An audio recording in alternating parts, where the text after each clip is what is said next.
Hello, I'm Peter Cook. I have, as you said, a bakery in Herefordshire. I've been a baker for 25 years, and I'm here to talk about sourdough. It is Sourdough September. The Real Bread campaign have designated September as the month when real bread bakeries, mills, baking schools will hold events to make everybody aware of the benefits of sourdough and how wonderful it is. Now, sourdough is the simplest form of bread that you can make.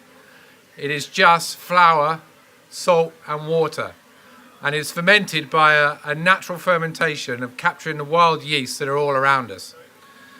It takes a week to get a sourdough starter going, which is your culture that you use to ferment your bread, and then it takes anywhere from 8 to 36 hours to make a loaf of bread.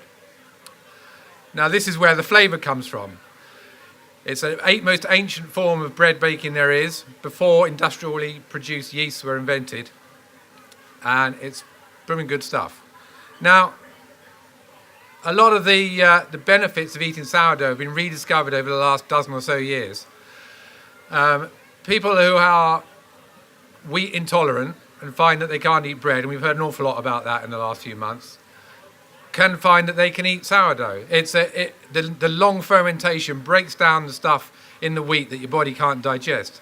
Now, an industrially produced loaf that you pick up in the supermarket has been made over the course of about 2 hours, and an hour and a half of that was the cooling down process for it to go in a plastic bag.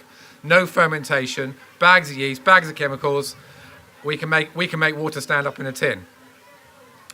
That's no good for you, and your body starts to rebel against that eventually. So we found from anecdotal evidence from our customers that sourdough is something that everybody can eat with no problem at all.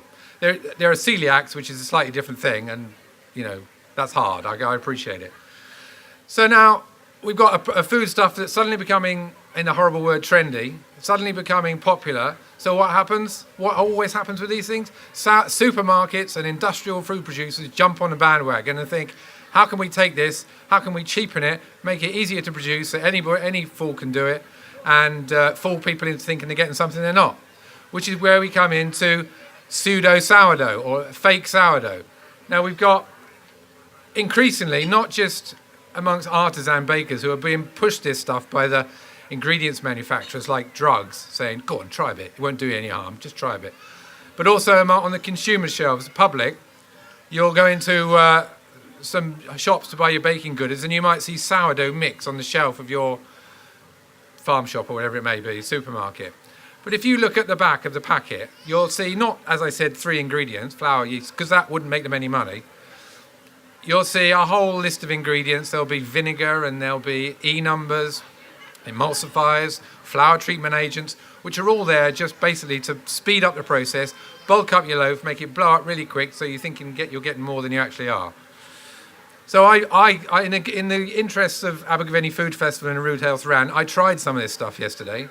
We bought a packet, much to against my principles, and we made this loaf of bread. Now this loaf of bread, as I say, takes 36 hours to make, bags full of flavour. It's got a wonderful, slightly sour aroma, really good crust.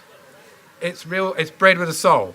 This stuff, we mixed this up. It took 90 minutes from mixing it until it was ready to come out of the oven. Now, it may be a lot of things, but it sure as hell ain't sourdough. I do believe it had dried sourdough powder in it as one of the ingredients. But when you smell it, it's got a vaguely sort of chemical strawberry smell to it. It's very, very odd stuff, and I wouldn't recommend eating it. Or if you do, don't fool yourself into thinking you're eating sourdough, because it isn't.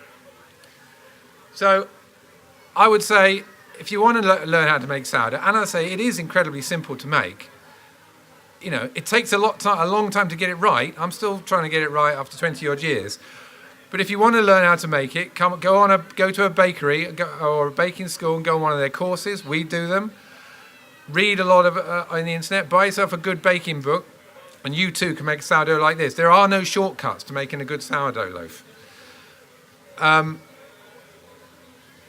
all I would say is, keep it real, eat good bread, and don't try and take shortcuts.